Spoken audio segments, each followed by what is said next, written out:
622,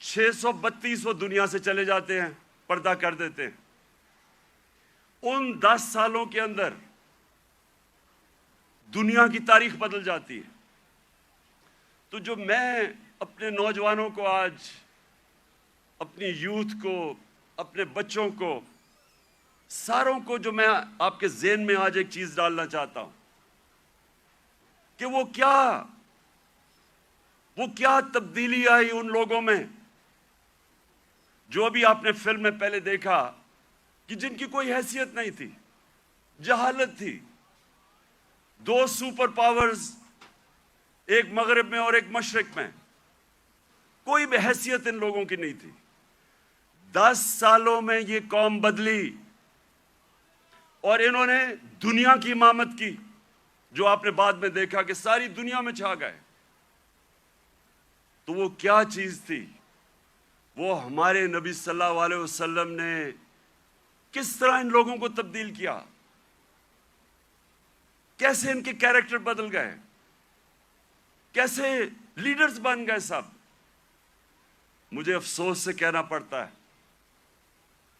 کہ نہ ہمارے ملک میں، جو واحد ملک اسلام کے نام پہ بنا تھا، نہ ہی مسلمان دنیا پہ اس پہ کام ہو رہا ہے۔ ہمارے نوجوانوں کو، بچوں کو اسکولوں میں پتہ چلنا چاہیے کہ انہوں نے کیسے انسانوں کو تبدیل کیا۔ قرآن میں اللہ کہتا ہے، میں کبھی کسی قوم کی حالت نہیں بدلتا جب تک وہ قوم خود اپنی حالت بدلنے کی کوشش نہیں کرتی۔ وہ قوم کی حالت بدل گئی کیونکہ لوگوں نے اپنے آپ کو بدل لیا اور لیڈرز بن گئے۔ تو میں آج کوشش کروں گا کہ آپ کو اپنا، میں پھر سے کہہ رہا ہوں، میں اسکالر نہیں ہوں، میں نے اپنی زندگی کے تجربے سے، جو میں نے مغرب کا پورا میں سسٹم اندر سے دیکھا ہوا ہے، تعلیم میں نے باہر لی، اس کے بعد ساری دنیا پھرا کرکٹ کی وجہ سے، پھر سیاست، پھر اپنا معاشرہ اندر سے دیکھا۔ تو میں اب آپ کو اپنے طور پہ بتاؤں گا کہ میرے نبی صلی اللہ علیہ وسلم نے کیسے چینج کیا ان کو۔ وہ لوگ پھر سے، جن کی کوئی حیثیت نہیں تھی، انہوں نے دنیا کی لیڈرشپ سنبھال لی۔ اور آج میں سمجھتا ہوں کہ ہمارا پاکستان ادھر ہی کھڑا ہے۔ وہ جو نا آپ نے پہلے حالات دیکھے تھے جہالت کے، ہم اس کے بڑے قریب کھڑے ہیں۔ اور ہم نے کیسے بدلنا ہے اپنے آپ کو؟ اگر ہم نے دنیا میں عزت سے رہنا ہے، اور اگر جو بہت بڑی خواب تھی پاکستان کی، علامہ اقبال، جو ان کی شاعری سے انہوں نے غلام ہندوستان کے مسلمانوں کو جگانے کی کوشش کی، اور ان کی شاعری کی قرآن کے اندر، ساری شاعری قرآن کے اندر ہے اور نبی صلی اللہ علیہ وسلم کی سنت کے اوپر ہے۔ اس کے اوپر انہوں نے جگانے کی کوشش کی ہندوستان کے مسلمانوں کو۔ اور وہ خواب کیا تھی کہ ہم ایک ایسا ملک بنائیں گے جو دنیا میں مثال بنے گا کہ حقیقی طور پہ اسلام کیا ہے۔ اور ان کی ساری نظر تھی وہ مدینہ کی ریاست، جدھر ایک مثال بنی تھی دنیا میں، جو ماڈل نے پھر اس کے بعد ساری دنیا پہ وہ پھیل گئے۔ 1000 سال تک مسلمان دنیا کی سپریم پاور رہے تھے۔ تو وہ میں پھر بھی میں پوری عاجزی سے کہتا ہوں کہ میں کوئی اسکالر نہیں ہوں، میں صرف اپنے تجربے سے اب بات کروں گا۔ دیکھیں، سب سے پہلے کیا ہوا، انہوں نے کیسے انسانوں کے کیریکٹر بدلے۔ انہوں نے کیا انہوں نے سب سے پہلے انسانوں کو آزاد کیا، ذہنی طور پہ آزاد کیا، اندرونی طور پہ آزاد کیا، کیونکہ آزاد ذہن ہی بڑے کام کرتے ہیں۔ غلام ذہن کبھی کوئی چیز ایجاد نہیں کرتے۔ انوینشنز، نئی ایجاد جو چیزیں ہوتی ہیں وہ آزاد مائنڈ کرتے ہیں۔ غلام نہیں کر سکتا. ایک غلام اچھا غلام ہی بنتا ہے, کاپی کرتا ہے. آزاد ذہن بڑے کام کرتا ہے, اور اس کی وجہ کئی 100 سال تک سارے دنیا کے ٹاپ سائنٹسٹ مسلمان تھے, اور وہ اس کی بنیاد رکھی گئی مدینہ میں. تو سب سے پہلے انہوں نے کیا کیا؟ میری زندگی میں جو سب سے بڑی رکاوٹ ایک انسان کی پرواز میں ہے وہ ہے خوف. اور میں بار بار یہ اپنی قوم کو بتاتا رہتا ہوں کہ جو خوف کا بت ہے اس کا توڑنا بڑا ضروری ہے. تو میرے نبی صلی اللہ علیہ وسلم تو جو قرآن تھی وہ چلتے پھرتے قرآن تھے. تو قرآن کے اندر جو واضح طور پہ لکھا ہوا ہے کہ جو لوگ ایمان لے آئے اللہ ان کے خوف دور کر دیتا ہے. خوف کا سب سے بڑا خوف موت کا. اللہ نے کہا زندگی موت میرے ہاتھ میں ہے. لوگ ابھی بھی ڈرتے ہیں موت سے, جب پتہ ہے کہ اللہ نے فیصلہ کیا ہوا کہ جب میں چاہوں گا تو اس سے پہلے نہیں جاؤ گے. عزت ذلت اللہ کے ہاتھ میں. لوگ ڈرتے ہیں کہ ہم ذلیل ہو جائیں گے. میں جب سے سیاست شروع کی لوگ مجھے کہتے تھے جی سیاست بہت بری چیز ہے, آپ کو ذلیل کر دیں گے وہ. اور پھر رسک, لوگ اپنی نوکریاں نہیں چھوڑتے, غلط کام کرتے ہیں, غلط آرڈر لیتے ہیں صرف اس لیے کہ جی میری نوکری نہ چلی جائے, میرا رسک نہ چلا جائے. اللہ نے کہا وہ میرے ہاتھ میں ہے. یہ بڑا امپورٹنٹ ہے آپ کے لیے سمجھنا کہ وہ کیسے چینج آئے مدینہ کے لوگوں. وہ آزاد ہو گئے, ان کی پرواز اوپر جانی شروع ہو گئی.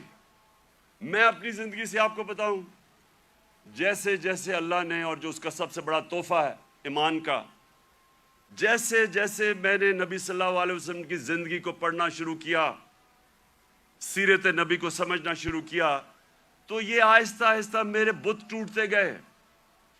یہ نہیں کہ میرے میں بھی خوف نہیں تھا, میرے میں بھی خوف تھا. مجھے بھی یہ ہوتا تھا کہ جی لوگ مذاق اڑائیں گے, لوگ ہنسیں گے آپ کے اوپر. مجھے بھی میں تو بلکہ زیادہ, مجھے بچپن میں بہت ہی شرم آتا تھا, تقریر ہی نہیں ہوتی تھی لوگوں کے سامنے. تو مجھے ہمیشہ خوف ہوتا تھا کہ اچھا جی لوگ مذاق اڑائیں گے.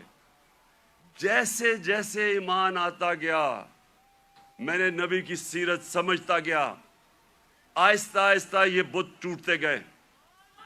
پہلا بت جو میرا ٹوٹا وہ یہ کہ یہ جی آپ ذلیل ہو جائیں گے, آپ کو اگر پولیٹکس میں آئیں گے آپ ذلیل ہو جائیں گے. یہ جو بت ہے یہ میں آپ سب کو آج بتا رہا ہوں, یہ اس لیے کہ ہماری ایمان کمزور ہوتا ہے. آج جتنا مجھے, جب سے میں سیاست میں آیا ہوں, جتنا مجھے برا بھلا کہا گیا, اگر مجھے ذلت کا ڈر ہوتا تو میں بڑی پہلے چھوڑ کے چلا گیا ہوتا. جس طرح کہ میرے اوپر ذاتی اٹیکس ہر قسم کے میرے اوپر, جس طرح کی انہوں نے گندگی میرے اوپر پھینکی ہے 20 سالوں میں, 26 سالوں میں, کسی اور سیاستدان پہ نہیں پھینکی. فیملی کو نہیں چھوڑا, گھر کی خواتین کسی کو نہیں چھوڑا انہوں نے. لیکن کیا یہ اب آپ کے سامنے ہے, میں اپنی ساری قوم کے سامنے کہہ رہا ہوں, کیا مجھے انہوں نے ذلیل کرنے میں کامیاب ہو گئے؟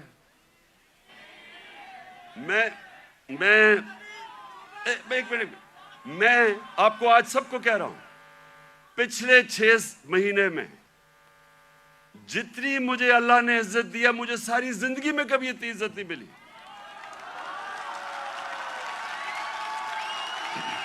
تو اس کا تو میں آپ کے سامنے ہوں. سنیں غور سے سنیں. یہ جلسہ نہیں ہے, یہ غور سے سنیں, کیونکہ میں نے آج آپ کو اپنی زندگی سے سمجھا رہا ہوں کہ اگر انسان کے ہاتھ میں ذلت ہوتی تو آج میں بڑا ذلیل ہو چکا ہوتا. میڈیا یہ کنٹرول کرتے ہیں, میڈیا کو پیسے یہ دیتے ہیں, لفافے دیتے, مجھے تو ذلیل ہو جانا چاہیے تھا. میں اس لیے اپنی قوم کو کہہ رہا ہوں کہ کبھی اپنے یہ جو بت ہے کہ جی مجھے کوئی ذلیل کر دے گا, یہ یاد رکھے اللہ نے اپنے ہاتھ میں رکھی ہوئی عزت اور ذلت. دوسری چیز موت کا ڈر. سب کی طرح مجھے بھی موت کا ڈر تھا. میں جب پالیٹکس میں آیا اس سے پہلے میں نے اس خوف کے اوپر قابو پایا، کیونکہ میرا ایمان جیسے جیسے مضبوط ہوتا گیا میرا یہ خوف جاتا گیا، اور میں جب اس نتیجے پہ آیا کہ جب اللہ کا فیصلہ ہوگا اس سے پہلے مجھے کوئی نہیں لے جا سکتا، تب میں سیاست میں آیا۔ میں کینسر ہاسپٹل میں 5 سال میرا آفس تھا، میں نے جب کینسر ہاسپٹل بنایا 5 سال میرا آفس تھا وہاں۔ اپنے سامنے میں نے دیکھا 3 میرے دوست وہاں آئے اچھے بھلے چیک اپ کروانے کے لیے، اور 6 مہینے میرے تینوں چلے گئے۔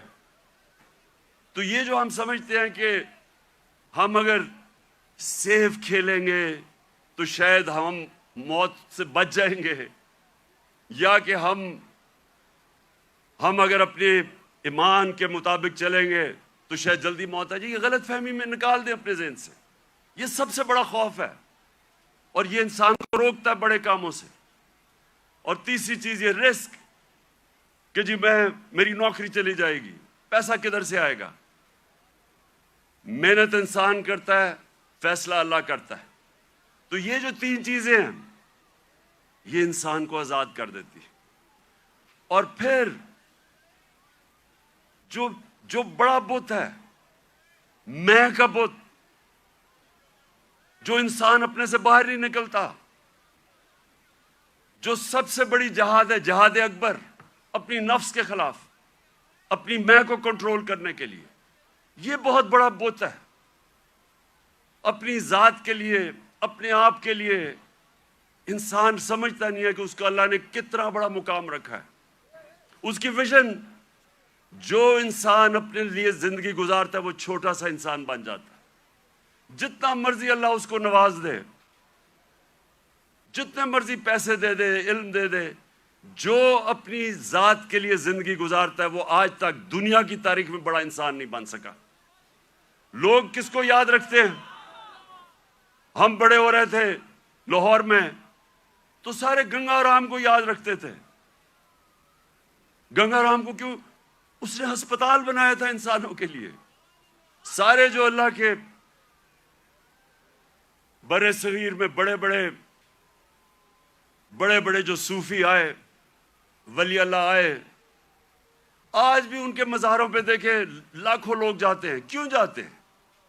کیونکہ وہ انسانوں کے لیے آئے تھے، وہ سب عاشق رسول تھے، وہ سارے ان کی زندگی انسانوں کے لیے تھی، اور انسانوں سے پیار کرتے، عزت دیتے۔ سو یہ جو بت ہے، جب انسان اپنے سے باہر نہیں نکل سکتا، تو میرے نبی صلی اللہ علیہ وسلم نے مدینہ میں اس طرح لوگوں کو آزاد کیا۔ پھر انہوں نے معاشرے کو چینج کیا۔ انہوں نے، اب کیونکہ میں نے برطانیہ کا نظام دیکھا ہے، ادھر میں نے اندر سے کئی سال رہا اور وہاں سسٹم سٹڈی کیا، یونیورسٹی وہاں گیا۔ اب دیکھیں انہوں نے مدینہ میں سب سے پہلے چیز کیا کی؟ انہوں نے سب سے پہلے عدل اور انصاف قائم کیا۔ یہ آپ کے لیے بڑا امپورٹنٹ ہے سمجھنا۔ عدل اور انصاف کا مطلب ہوتا ہے rule of law. Rule of law کا مطلب ہوتا ہے سب لوگوں کے لیے ایک قانون، قانون کے سامنے سب ایک برابر، کوئی قانون سے اوپر نہیں ہے۔ یہ بڑا ضروری ہے آپ کو سمجھنا، کیونکہ بدقسمتی سے پاکستان میں ہم نے رول آف لا دیکھا ہی نہیں ہے۔ میں جب شروع میں گیا برطانیہ تو پہلی دفعہ میں نے رول آف لا دیکھا، کوئی قانون کے اوپر نہیں۔ وہ جا رہا، ان کا جو پرائم منسٹر ہے اس کی جرت نہیں ہے قانون توڑنے کی۔ ہم نے جب شروع میں دیکھا جو ان کا برطانیہ کا جو شہزادہ تھا پرنس چارلز، اس کو ٹریفک وارڈن نے روک کے فائن کر دیا، وہ سپیڈ کر رہا تھا۔ وہاں کوئی قانون سے اوپر نہیں تھا۔ ابھی آپ نے دیکھا کہ برطانیہ کا پرائم منسٹر جو کہ باہری اکثریت سے جیتا تھا، اس کو صرف نکال دیا گیا اس وجہ سے کہ انہوں نے کہا کہ اس نے جو لوگوں کے لیے قانون بنایا تھا سوشل ڈسٹنسنگ کا کرونا کے دوران، اس نے اس کے اوپر عمل نہیں کیا، اس پہ نکال دیا۔ قانون کی بالادستی۔ اور یہ میرے نبی صلی اللہ علیہ وسلم نے مدینہ میں کہا کہ میری بیٹی بھی اگر جرم کرے گی تو اس کو سزا ملے گی. کوئی قانون سے اوپر نہیں ہے. انہوں نے جو عدل اور انصاف کا نظام قائم کیا، یہ یاد رکھیں کہ پہلے عدل اور انصاف آیا پھر خوشحالی آئی. یہ نہیں کہ پہلے خوشحالی آئی اور پھر انصاف ہوا. انصاف کی وجہ سے خوشحالی آتی ہے معاشرے میں. جو آج دنیا کے اندر ایک انڈیکس ہے، اسے کہتے ہیں رول آف لا انڈیکس، کہ کن معاشروں میں دنیا میں قانون کی بالادستی ہے اور کن معاشروں کے اندر جنگل کا قانون ہے، یعنی جس کی لاٹھی اس کی بھینس. آپ کو حیرت ہوگی سن کے کہ جس ملک پہ سب سے زیادہ قانون کی حکمرانی ہے، یعنی انصاف ہے، جو مدینہ کی ریاست میں قائم کیا گیا، وہ ہے سوئٹزرلینڈ. سوئٹزرلینڈ میں 99.9% رول آف لا انڈیکس ہے، یعنی مکمل انصاف ہے. وہاں کوئی انسان قانون کے اوپر نہیں ہے. سب سے خوشحال جگہ ہے سوئٹزرلینڈ. وسائل ہے ہی نہیں. اور سب سے کم رول آف لا انڈیکس پہ کون ہے؟ نائجیریا، 7%. وہ ہے تقریباً 100%، وہ ہے 7%. نائجیریا سب سے زیادہ افریقہ میں تیل نائجیریا میں ہے. اسے تو بڑا امیر ہونا چاہیے وسائل کے حیثیت سے. سوئٹزرلینڈ میں تو سوائے گائے اور پہاڑوں کے ہے ہی کچھ نہیں. وہ سب سے خوشحال ہے. اور نائجیریا میں سب سے زیادہ غربت ہے، کیونکہ قانون ہی نہیں ہے، انصاف ہی نہیں ہے. وہاں بھی اوپر تکڑے لوگ بیٹھے ہوئے ہیں جو کہتے ہیں ہم قانون کے اوپر ہیں. قانون صرف کمیوں کے لیے ہے. ادھر بھی کوئی وہ ملک جدھر افریقہ میں سب سے زیادہ تیل ہے، وہ غربت ہے، کیونکہ صرف 7% رول آف لا انڈیکس ہے. اور آپ کو افسوس ہوگا کہ تقریباً ساری مسلمان دنیا 20% سے کم ہے. پاکستان بھی 10% سے کم ہے. ہمارا یہ حال ہے. تو کیسے خوشحالی آئے گی؟ کیونکہ ہم نے جو میرے نبی صلی اللہ علیہ وسلم نے مدینہ کی ریاست میں جو پرنسپل سیٹ کیے تھے، نمبر 1 تھا انصاف. وہ آپ کے سامنے تماشا ہو رہا ہے. ملک میں جو طاقتور ہے وہ اپنا ہی پروسیکیوٹر بھی رکھ رہا ہے، نیب کا ہیڈ بھی اپنا، ایف آئی اے بھی، اور بچتے بھی جا رہے ہیں. اور جیلوں کے اندر پھنسے ہوئے بیچارے غریب لوگ. آپ جیلوں والے جو غریب لوگ ہیں انہیں بھی کہیں جی اپنا پروسیکیوٹر لا لیں، وہ سارے بچ جائیں گے. اور پھر یہ بار بار میں اپنی قوم کو وہ حدیث سناتا ہوں کہ میرے نبی نے کہا، نبی صلی اللہ علیہ وسلم نے کہا کہ تمہارے سے پہلے بڑی قومیں تباہ ہوئیں جدھر چھوٹے چوروں کو جیلوں میں ڈالتے تھے اور بڑے ڈاکوؤں کو آپ پکڑتے نہیں تھے. یہ تباہی کا انہوں نے بتایا. اور آج آپ دنیا میں دیکھ لیں، جو ملک بڑے ڈاکوؤں کو نہیں پکڑ سکتا وہ غریب ہیں سارے، وسائل کے باوجود. سو نمبر 1 پرنسپل انہوں نے سیٹ کیا رول آف لا. نمبر 2، اور رول آف لا کے ساتھ میرٹ، کیونکہ جدھر انصاف ہوتا ہے ادھر ہی میرٹ ہوتی ہے. آج آپ مغربی یہ ملک پہ چلے جائیں، سارے جتنے امیر ملک ہیں سب 90% سے زیادہ رول آف لا ہے، اور رول آف لا کے ساتھ میرٹ آ جاتی ہے. اور دوسری چیز، میرے نبی صلی اللہ علیہ وسلم نے امر بالمعروف ونہی عن المنکر، وہ جو میں آپ کو مثال دیتا ہوں. امریکہ کے اندر ایک تھا برنی میڈوف، اربوں ڈالر پتی تھا. ساری سوسائٹی میں سارے بڑے بڑے فلم سٹارز سوسائٹی کے سارے اس کے سے ملتے تھے، تصویریں کھچاتے تھے. امیر ترین امریکہ کا آدمی تھا. اس کے اوپر فلم بھی بنی ہوئی ہے نیٹ فلکس پہ. وہ برنی میڈوف کئی سالوں کے بعد پتا چلا جناب اس نے فراڈ سے پیسہ بنایا تھا. پتا چلا کہ اس نے فراڈ سے پیسہ بنایا تھا. لوگوں کو تو چھوڑے نا کہ لوگ اس سے سارے دنیا بھاگ گئی اور وہ جیل میں چلا گیا. اس کی بیوی نے اس کو طلاق دے دی. اس کے ایک بیٹے نے خودکشی کر لی. کہ میں دنیا کے سامنے نہیں جا سکتا. اس کا دوسرا بیٹا گھر کے اندر بند ہو گیا, 2 سال میں بیمار ہو کے مر گیا, کیونکہ ہم پبلک کے سامنے کیسے جائیں گے. سنگاپور کے اندر ہمارے ساتھ تقریباً ہماری تھوڑی دیر کے بعد آزاد ہوا تھا. سنگاپور کے پاس ایک ایسا پرائم منسٹر آ گیا, لی کوان یو. اس نے آتے ساتھ ہی قانون کی بالادستی قائم کی. سنگاپور اور پاکستان کا ایک ہی جتنا تھا ہمارا جو اوسط آمدنی پر کیپٹا انکم ہماری اور سنگاپور کی ملتی تھی, ایک ہی جتنی تھی. آج 60 کی دہائی میں ایماندار پرائم منسٹر آیا, قانون کی بالادستی قائم کی. جیسے ہی آپ قانون کی بالادستی قائم کرتے ہیں کرپشن ختم ہو جاتی ہے. وہ سنگاپور کا ایک منسٹر, اس کا اپنا دوست تھا, وہ پکڑا گیا کرپشن میں. اس دوست کو, وہ پرائم منسٹر کا دوست تھا, جیسے ہی وہ پکڑا گیا اسے پتا تھا کہ میں اب بچ نہیں سکتا, حالانکہ میں پرائم منسٹر کا دوست ہوں. اس نے خودکشی کر لی کہ اب میں معاشرے میں کیسے جاؤں گا, کیونکہ معاشرے میں امر بالمعروف ہے, عوام کھڑی ہو جاتی ہے اچھائی کے ساتھ. وہی سنگاپور. اب یہ سوچیں, ہم اور سنگاپور ایک ہی جگہ تھے 60 کی دہائی میں.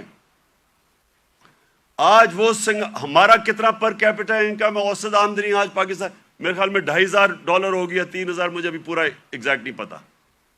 سنگاپور میں $60,000 پر کیپٹا انکم ہے, اوسط آمدنی.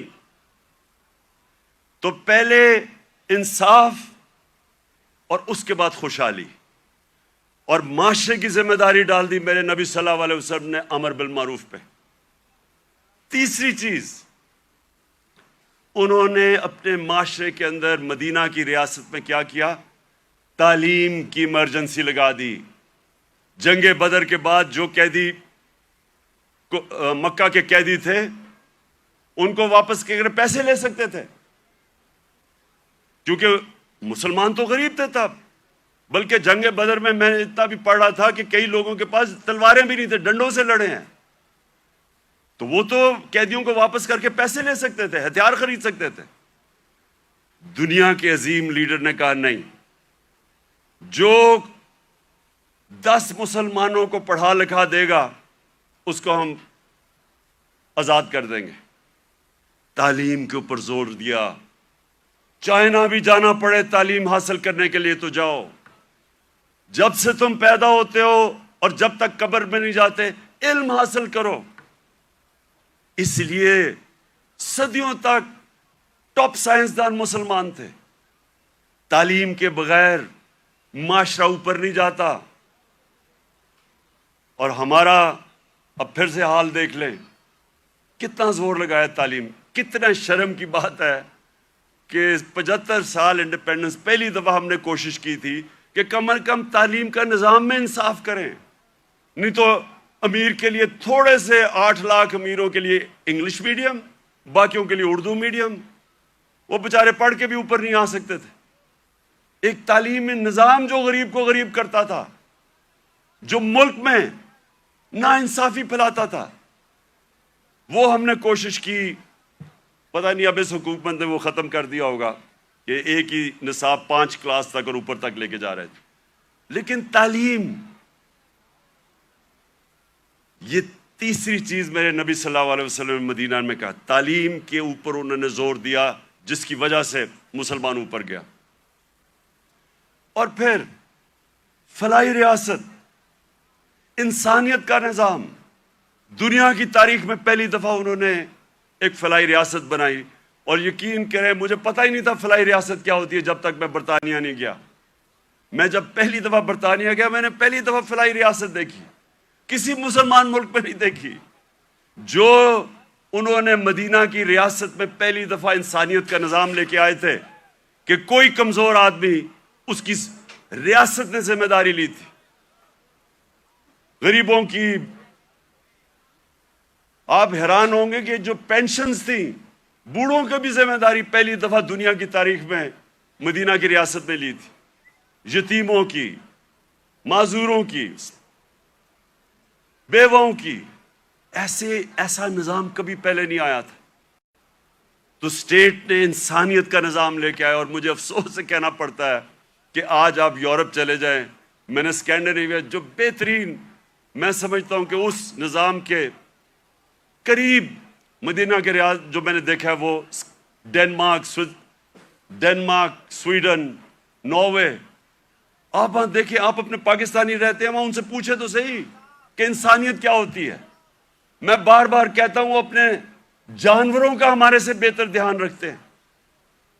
وہ حضرت عمر کا قول تھا کہ اگر کتا بھی بھوکا مرے میری ریاست میں تو میں ذمہ دار ہوں. آج ادھر آپ دیکھ لیں, ان کا RSPC ہے, کتے آپ کو سڑکوں پہ نہیں نظر آئیں گے, وہ ان کو ہومز دیتے ہیں, ان کو کھلاتے ہیں پلاتے ہیں.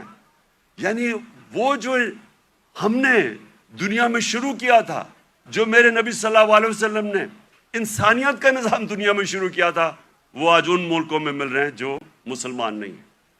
اور یہ یاد رکھیں, یہ کبھی نہیں ہمیں بھولنا چاہیے کہ اللہ نے خطاب میرے نبی صلی اللہ علیہ وسلم کو رحمت للعالمین کا تھا. سب انسانوں کے لیے رحمت بن کے آئے تھے, جس طرح میرا رب العالمین ہے. اس کا کیا مطلب ہے؟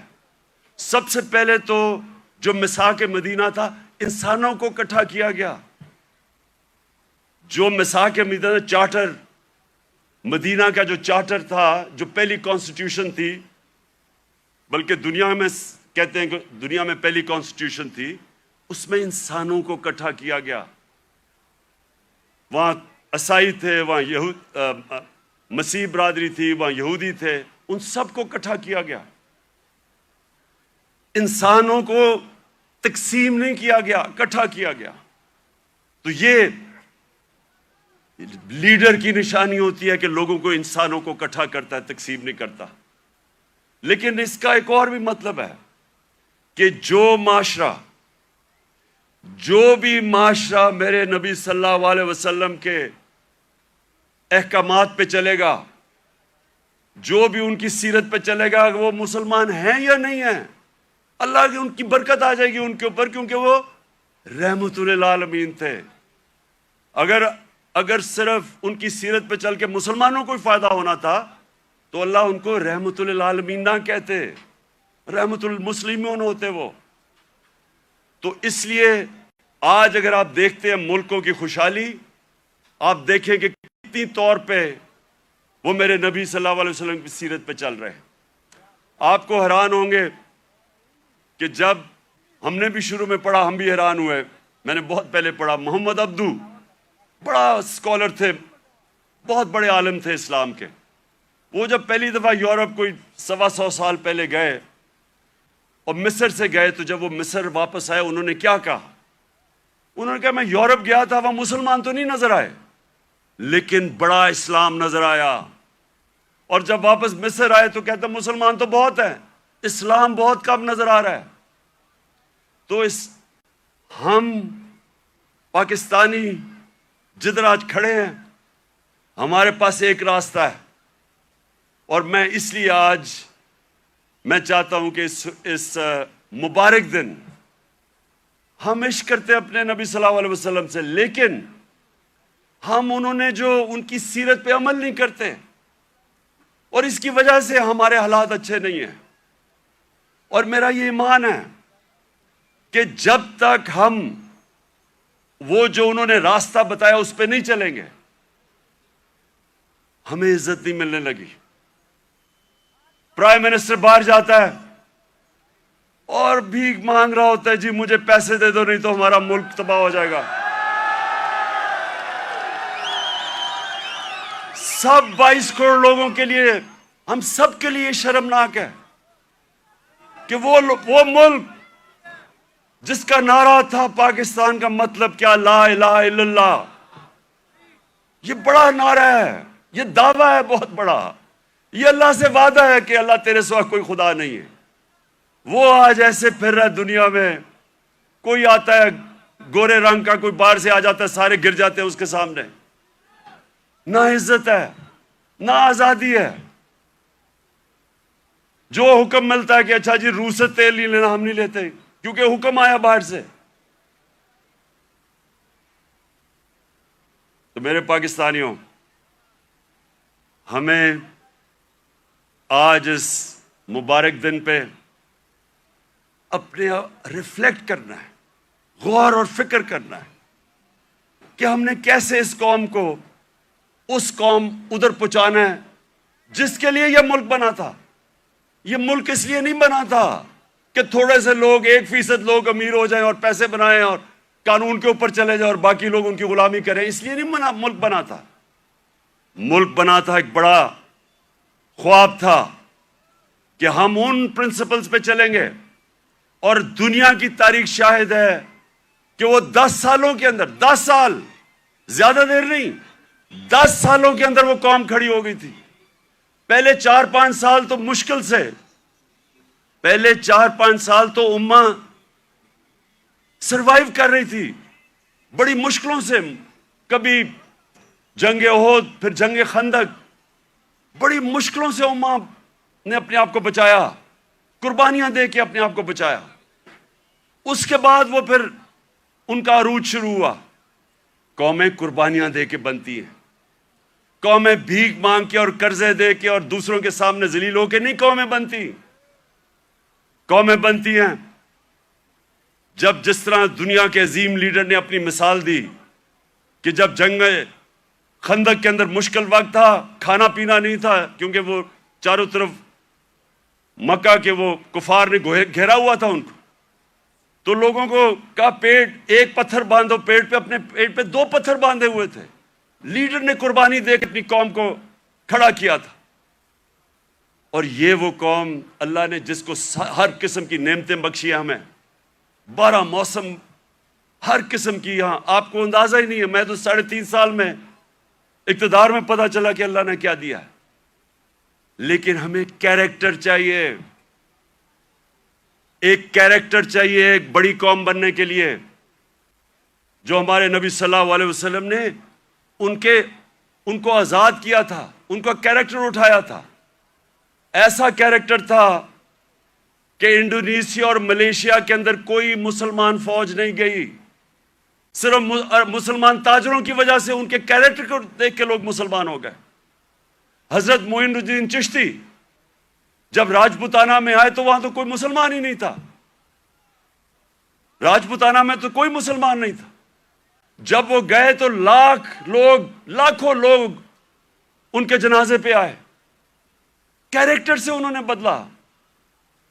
جو ساری جو 10 سال تھے، 622 اور 632، ٹوٹل لوگ کہتے ہیں جی تلوار سے اسلام پھیلا۔ جو ٹوٹل جو مسلمان اور جن کا مقابلہ تھا مخالف، جو ٹوٹل لوگ جنگوں میں مرے تھے وہ 1200-1300 تھے۔ 1200-1300 10 سال میں لوگ جنگوں میں مرے تھے۔ فکری انقلاب تھا، ذہن بدل گئے تھے، اور ذہنوں نے انسان کو بڑا انسان بنایا تھا، آزاد ذہنوں نے۔ تو آج میں اس لیے یہ بڑا مبارک دن ہے کہ ہم سب کو آج اپنے ملک کو اٹھانے کے لیے اپنا کیریکٹر غور کرنا چاہیے کہ ہم اپنے آپ کو کیسے بدل سکتے ہیں۔ نبی کی سیرت پہ چلیں۔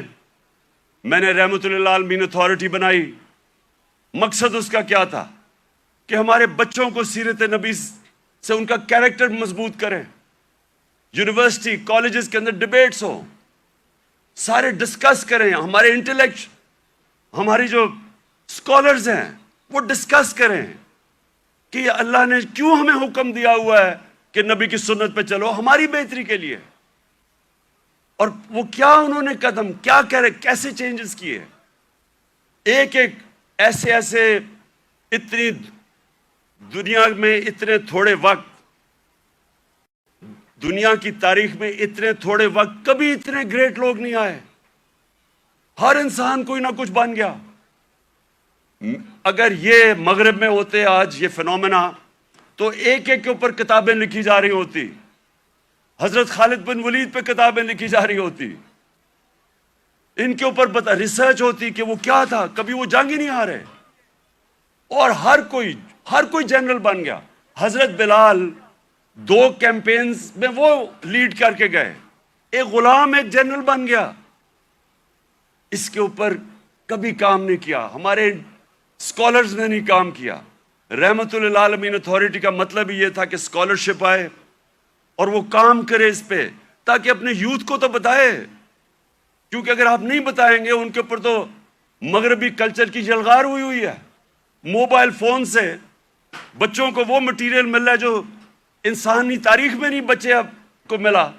تو جب تک آپ ان کو سیرت نبی سے ان کو مضبوط نہیں کریں گے, وہ کیسے, یہ جو اتنا آنسلاٹ ہے ایک وہ کلچر کا جو بالکل مختلف ہے ہمارے دین سے, ہماری تاریخ سے, ہمارے کلچر سے, وہ کیسے مقابلہ کریں گے ان کو جب تک ان کو آپ مضبوط نہیں کریں گے. وہاں تو جو کلچر آ رہا ہے ٹیلی فون سے, میں ابھی آپ کو بتا دیتا ہوں, وہ یہ کہہ رہا ہے کیونکہ ٹیکنالوجیکلی وہ اتنے آگے نکل گئے ہیں, اس کا مطلب ہر چیز میں وہ آگے ہیں, اس کا مطلب ہمارا دین بھی آؤٹ ڈیٹ ہو چکا ہے, ہمارا کلچر بھی آؤٹ ڈیٹ ہو چکا ہے.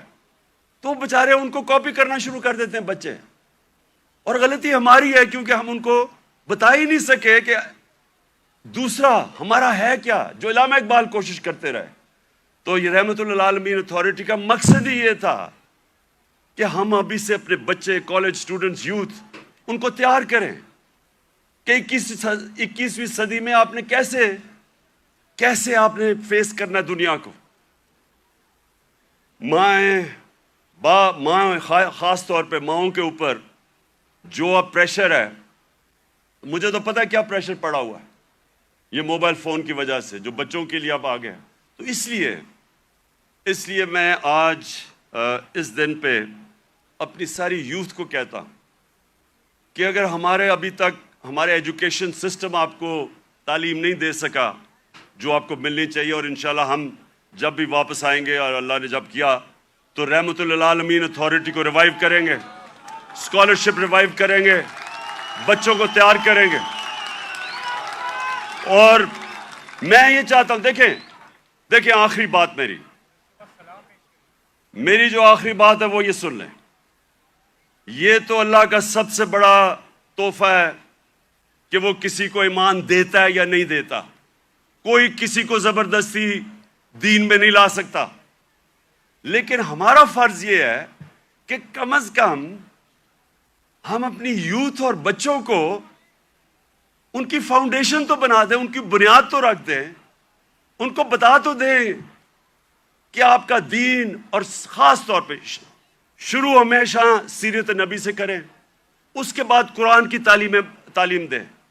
سیرت نبی ایک ایسی چیز ہے جو میں اپنے آپ سے کہہ رہا ہوں کہ میری تو پہلے مجھے نبی کی سیرت میں نے پڑھی اور سمجھی, ان کی تاریخ, ان کی زندگی, پھر مجھے قرآن کی سمجھ آئی.